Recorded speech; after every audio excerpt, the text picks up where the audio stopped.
Welcome to A Bookish Moment. Learn more at itsbookishtime.com. And make sure to subscribe for all things bookish. We'll be starting soon.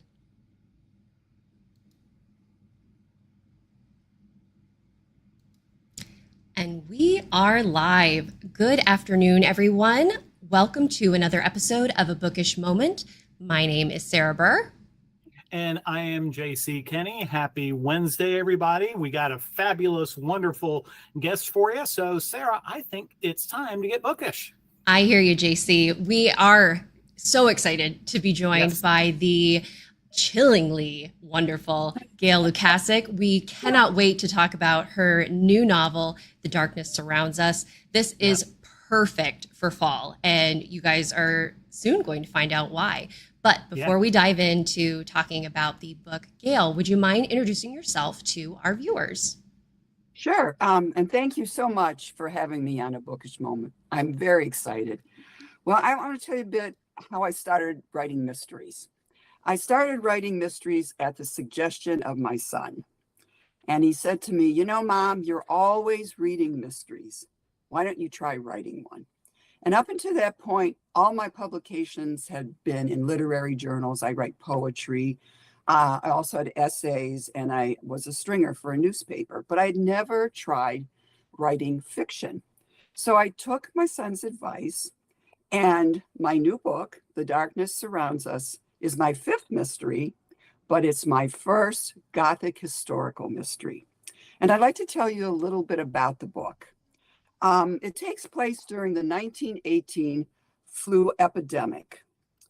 My protagonist is nurse Nellie Lester, and she leaves her work in a Chicago contagion ward to care for the wife of a logger baron in a decrepit old mansion in a remote Michigan island. My favorite. I love it. Why does she do this crazy thing? Well, she finds this old photograph after her mother dies. And based on this photograph, she believes that the island holds the secrets to her mother's murky past and the identity of her father. She was told that her father died before she was born. Now she's questioning that. Only problem for Nellie, it seems like her dead mother has followed her there to the island. And so nightly, she is visited by a ghostly presence that appears in her turret bedroom. But is this her mother, or is it something more sinister? So that's one of the questions in the book. Then the body of the previous nurse is found in the woods. And Nellie suspects that the death of the nurse. Oh, we might have had a little bit of a technical difficulty there. While Gail is rejoining their stream, I just want to point out that this book is just like the perfect atmosphere for our scary movie season that we have coming in. Yeah. As I was reading the opening pages, it was just like so haunting, and like the jump scares were so good. Gail, I was just talking about like how the atmosphere of The Darkness Surrounds Us is, perfect for this time of year, with the Gothic theme, how I was just so immersed in that, in the setting and the chills that I felt while reading it. I had so much fun with the atmospherics. Now, a lot of people assume that I started writing the book during COVID. I didn't. I started writing in December of 2019, right before COVID hit. Okay. So I already had in my mind kind of what I wanted to do. It was just a coincidence that, it's December and then we're into COVID in 2020. Mm-hmm. So I think a lot of that darkness that I was feeling, we were all feeling during COVID, went into the book. We were in lockdown, sort of like Nellie's locked down in her turret bedroom and on this island in this mansion. We were all locked down. So I used a lot of those feelings in the book. Fact that for the writing experience, I think it's just so incredible how it differs for every single writer. Because for, my lockdown, I was like, I need to write something bright and cheery and happy because I need that in my life. But you just like created this incredible community and this haunting atmosphere that, the opening pages are just so gripping, and you're just there with Nellie and trying to figure out like what is going on here, because it's the people on New Harmony Island, correct? If I'm recalling correctly. New Harmony, the name is so like bright and cheery, and the people there are anything but. Yeah, New Harmony is actually based on a real place. I was wondering. Harmony and New Harmony were communities in Indiana. Harmony was formed by the Harmonites, and they were a religious group. And then when they sold off to, I think it was William Owen, who started sort of a utopian community. So I just transferred that to the Michigan island. So yeah, that's where I got the name New Harmony. But it is sort of an ironic title for this island that is anything but harmony. So, one of the things that I'm curious about, well, there are a lot of things I'm curious about this book. But in particular, why Chicago, and then for the start of Nellie's journey, and then why did you pick the Midwest? Is there any particular reason for that, as opposed to, because at least I think when I think of, Gothic mysteries or Gothic horror, whatever you want to call it, we tend to think of like maybe New England or even over there in the UK. So I love the fact that you're representing the Midwest here. So I was kind of wondering how that came about. Well, I'm a Midwesterner. I was born in Cleveland, Ohio. That's where I grew up. And then I've settled in the Chicago area. So Chicago is my adopted city. So it's just in me. And I wanted to set it somewhere where I knew. I've been to Michigan many times. I've been to Door County, Wisconsin. I just wanted to set it in this kind of bleakish, wintry place that I knew pretty well. Okay. And so we've talked about the enticing dark setting, but I want to talk about the really strong and just really fierce main character, Nellie. Okay. I absolutely, when she kind of introduces herself, she comes into this house to deliver a baby, and she's got all of these different characters that are kind of giving her attitude. You've got a healer who is a newspaper man, which I would also love to dig into that a little bit. But Mr. Proctor is giving this poor woman in labor laudanum, and Nellie just comes in and she's like, I'm going to take over. And I love that she was so strong and she asserted herself and she wasn't going to cower to anybody. So I'd love to hear more about how you developed Nellie's character. And because she has the secret that she is kind of keeping from her employer as to the reason why she's truly come to the island, what were some of the nuances with her character that you had to really flesh out? Okay. I'm going to preface my answer by saying that I do not outline. I know there's a term for this, and I'm not crazy about the term. They call it pantser, but I'm not. I think it was Tony Hillerman said this. He said, I'm an organic writer, because he finally admitted that he didn't outline because he was a little embarrassed by it. And so, I don't outline. So when I've got an idea of who I think Nellie is, I wanted her to be a nurse. That was very important to me. And then, of course, again, going back to COVID, I'm watching all these nurses go through horrific things. And so some of that went into her character. But I knew that she had to be strong. But there's, at her core, she's missing something. She's missing a father. She knows that she doesn't know everything about her mother. And yet, as a nurse, she's so devoted. She's so devoted to her patients. And so that's why in that scene, she's the stranger in the house. She's a newcomer, but she wants to save her patient. And she knew that laudanum was the worst thing that could be given to this woman in labor.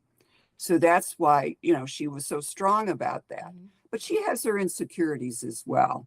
I mean, I really feel that. I hope you felt that too, that, you know, she's not always sure of herself. Sometimes she feels she's not as attractive as other people, which I kind of like that about her, because she really is attractive. she thinks that. And I have to tell you another little secret. I collect old photographs from like the early 1900s, late 1800s. When I go to antique stores, I always look for these old photographs. And I have a photograph of this woman. I don't know who she is, but she is the basis of Nellie. Oh, wow. How Yeah. cool. I don't know. You want to see it? Yeah, that would be really cool. Absolutely. Yeah. I changed Nellie a little bit, but this is the photograph. Oh, okay. Nice. Yeah. Oh, So, wow. but I changed it. I mean, that was what I started with. And then, as I said, because I'm an organic writer, I just, you know, I like to put characters in situations and see what they do, because then they speak to me. They tell me in certain ways who they are. And I've said this before when I've given talks. When I do my first draft, I know who the victim is. I know who the characters are, sort of, but I don't know who the killer is till I've gotten about 2/3 into the first draft. Wow. Okay. And I write that way because I want the characters to tell me. I want to see what they're going to reveal to me as I write. So I know it sounds kind of mystical, but it's not. But that's just the way I write. It has to be an adventure for me. Mm-hmm. And if I have to follow an outline, I don't think I could write. I think I would be like, oh, all hemmed in. You know? I always think it's so brave when people begin a book without an outline, because I need that comfort of like, okay, I know how to get this to the end. So I am always so fascinated to hear the process when folks just sit down and it's like, okay, this is my idea. And especially when you don't know who the killer is. No, I didn't. Wow. I kept changing my mind. I kept thinking, maybe, no, okay, no. I wasn't sure until, like I said, I got 2/3 to go. Oh, okay. That's who the killer is. Now it kind of makes sense to me. But I really do know my setting, though. That's one thing that I know before I get started. I do a lot of research on setting. And if I'm bringing in like utopian communities, things like that, I've done that research up front before I write. And I did do a lot on that. And, you know, New Harmony is based loosely on a real island, Beaver Island, off the coast of Michigan. So, you know, I had looked at that island a lot. I knew that they had, in the 19th century, they had done logging. So I knew all those things were already there. It's a matter like putting furniture in a room in some ways. You know, I got kind of all this stuff, but where does it all go and how does it, I don't know. That's just how I write. And so I've always written that way. I like that analogy. And that's one of the great things about writing is that we all have our process, and it clearly yours works for you. And, you know, kind of dovetailing a little bit off of you mentioning character and the island and the community of New Harmony, it really, for this book and this story, you know, the island really is another character. Yeah. You know, it reminds me to a certain degree. I recently watched Shutter Island, and I love that movie. You know, and so how, you know, the physical setting is so key to the story. Could you tell us a little bit about, you know, just kind of give us some of a little more, flesh out a little bit more about the island and the community and all that kind of stuff for us? Okay. I'm no artist. I'll just say that up front. But I did do a sketch of the island, and I have to see it visually. I can't just have it in my head. So I drew where the Ravenwood Manor is, the mansion, and I drew where the town was and what was in the town. So I had all that in my mind. But again, I mean, I don't know if I'm answering your question. As I wrote a scene, I kind of just saw it, and I know the Midwest winter so well. I could see it, I could feel it, I could smell it. You know, the cold, the snow, the forbidding, all these trees, and then you have, of course, the clear cutting going on because they're logging, this is all true. This is what they did do to these islands and to Michigan, clear cut them. So you've got all that going on at the same time. So I don't know if I'm answering your question. A lot of this is just in my head. Mm-hmm. Yeah, no, it does, because, I think that's one of the things that talking about the fact that this is an island that is, there's no protection from the weather. And so then the weather becomes another factor in the story, and which kind of leads to my next question, the Gothic nature of the story. I know that a lot of folks they're out there. There are different kind of definitions of the term Gothic, whether Gothic horror, Gothic mystery, or just Gothic fiction. How did you come to the Gothic aspect to this story? I'm so glad you asked that. I did not intend to write a Gothic historical mystery. My intention was to write a historical mystery. So I'm writing the first draft, and this is true. This actually happened. It actually freaked me out. So I'm writing the first draft, and I'm in the early scene after Nellie has delivered the baby, and she's gone up to her turret bedroom. And I'm just creating, I'm in the zone. I'm just in the zone. And I have Nellie's restless. She's in bed. She can't settle. It's been very traumatic. And then she turns, and now I'm going to remember, I'm not planning this. And suddenly there's a ghost. It literally, and I went, what? And I wrote mother, and I sat there for a minute and go, what just happened? I'm not making this up. It's like, where did that come from? Mm-hmm. And I finished, so there was just a few more lines. I finished it, and then I started thinking about it, and I said, you know what? Maybe this is a Gothic. Maybe I should listen to, maybe it's my subconscious saying, this is not just a historical mystery, this is a Gothic. Why don't you add more elements of the Gothic and make it a Gothic? And so that's, the ghost showed up and told me to do that. That is so cool. I love the writing process. Yes. Yeah. That's what happened. Now, was this, and this is the first time that you had, done those supernatural elements in your writing? Is it something that, did you have to do like research to figure out what for the time, because we're set in 1918, what were the terminology that was used when talking about the supernatural? What kind of adjustments did you have to make for the manuscript to reflect that? Yeah, I did have to make adjustments. However, I'm a big fan of Gothic fiction. So I had, I've read quite a number of Gothic novels, like Rebecca and Jane Eyre and some of those. And in fact, I used to teach at a local college. I've taught downtown at University of Illinois, but I've also done adjunct teaching.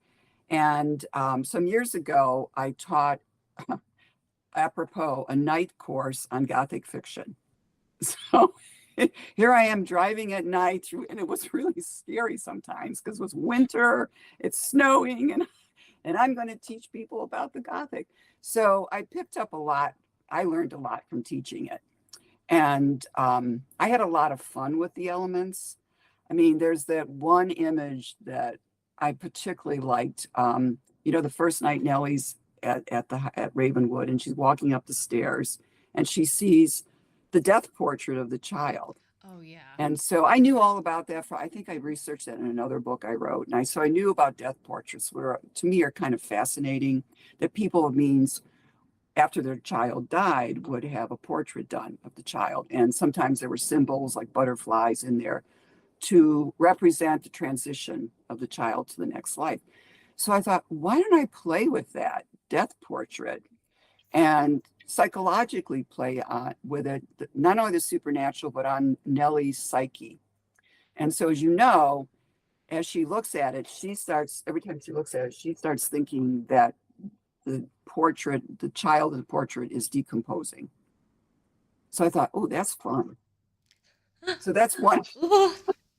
I like that. That's fun. And now people might not have picked up on this, but the other thing I thought, I guess it's not a typical Gothic element, but Nellie is so repulsed by Mrs. Bookheim's food, these gamey, awful meals. And I thought, well, this could be kind of Gothic. It's, she doesn't like it at all.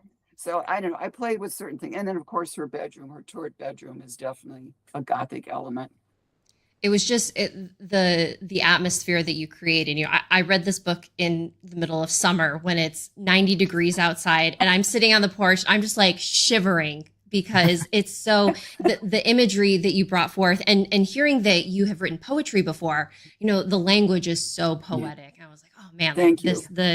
The artistry that you have, that when you are painting a scene is just really incredible. And so it played out like a movie in my head. And that's great. As a fan of Gothic, scary films, it's like this.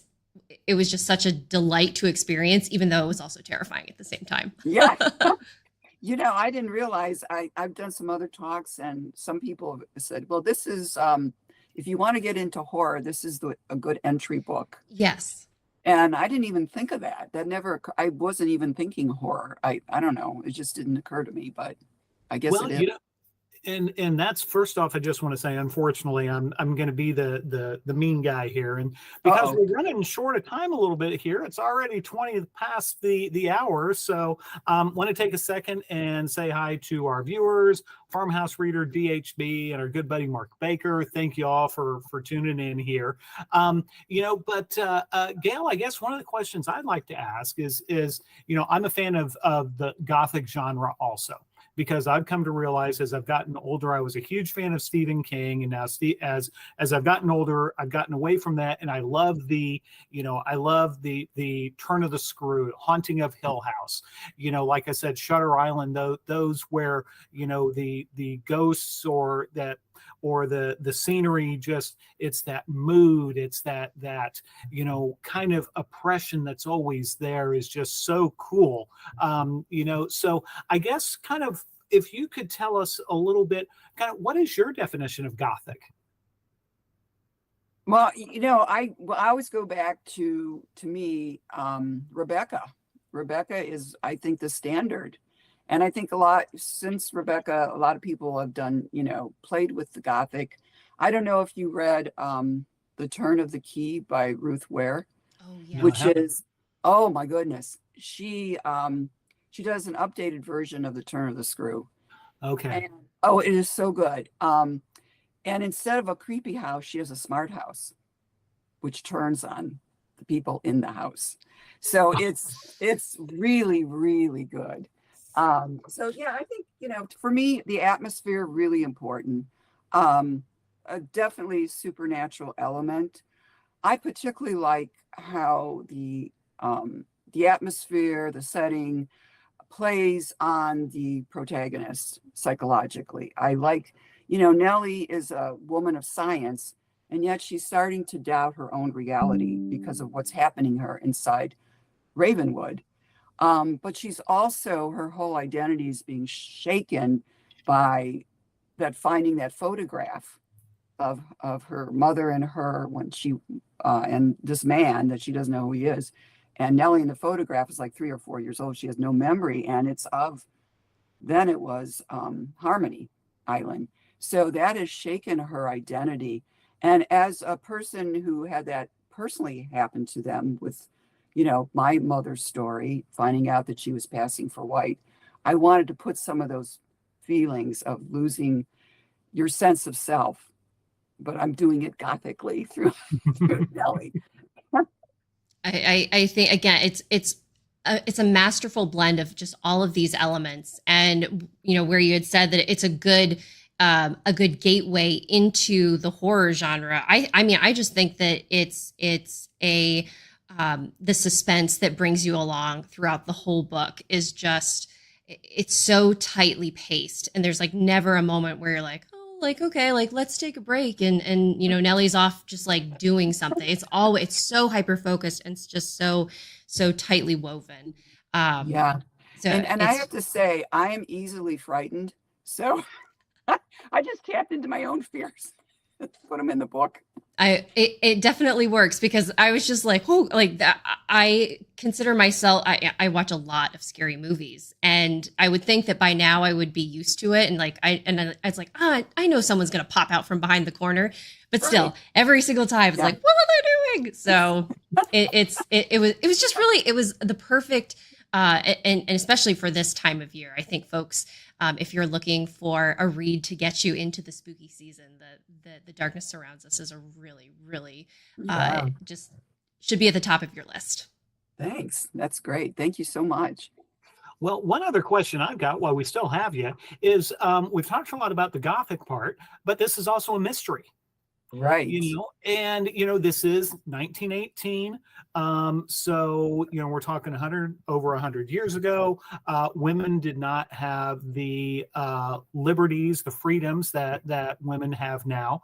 Can you talk about, again, kind of going back to Nellie, what kind of motivated her to kind of pursue then the kind of the mystery and aspect of the story? Well, she grew up with just a mother. She has no siblings. Whenever she would ask her mother for information about her parents, she would get these vague answers, kind of the vague answers I got. So, that was always in the back of her mind, and she didn't want to upset her mother too much, but yet it was there. So when she, the book opens, her mother has died. And if you want, I can read that little short prologue. Yeah. If we have time. But so she's an orphan. She's an orphan, and she's been working in the contagion ward, watching people die every day. Young people. That's who died in 1918.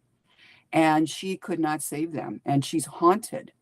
So she wants to find her identity, her place in the world, find if she has any people left. And the island holds the secret to that for her. Do I have people? So if you want, I can read the prologue real quick. Yes, I think that's a great so way to set the mood. Yeah. Yeah, it's really short. So it's prologue. 1918. We are running through the snow, the moon lost among the trees, black and skeletal. Their branches lash my face, but it's the dog I fear the most. His frantic howls coming closer and closer. My mother grips my small hand so tightly it hurts. Her terror-filled voice keeps saying, God will protect us. God will protect us. I stumble and fall. The snow is cold and unforgiving. When my mother reaches for me, her face is as rigid as stone. It's then I know she's dead. Yikes. Oh, so chilling. And Yes. folks, for our viewers that are watching, if that doesn't make you just want to like, oh gosh, go out and pick out the book, it only gets even more like intense and vivid from there. So thank you, Gail, for sharing that with us. I mean, that was a treat. Thank you. Yes. But before we do say a goodbye for our bookish moment today, can you let our viewers know where they can connect with you, either online or if you have any upcoming events that they can find you at? Well, they can always go to my website, www.gaillukasik.com. But September 17th, I'm going to be at the Poplar Creek Library in Bartlett. No, I'm sorry, the 27th.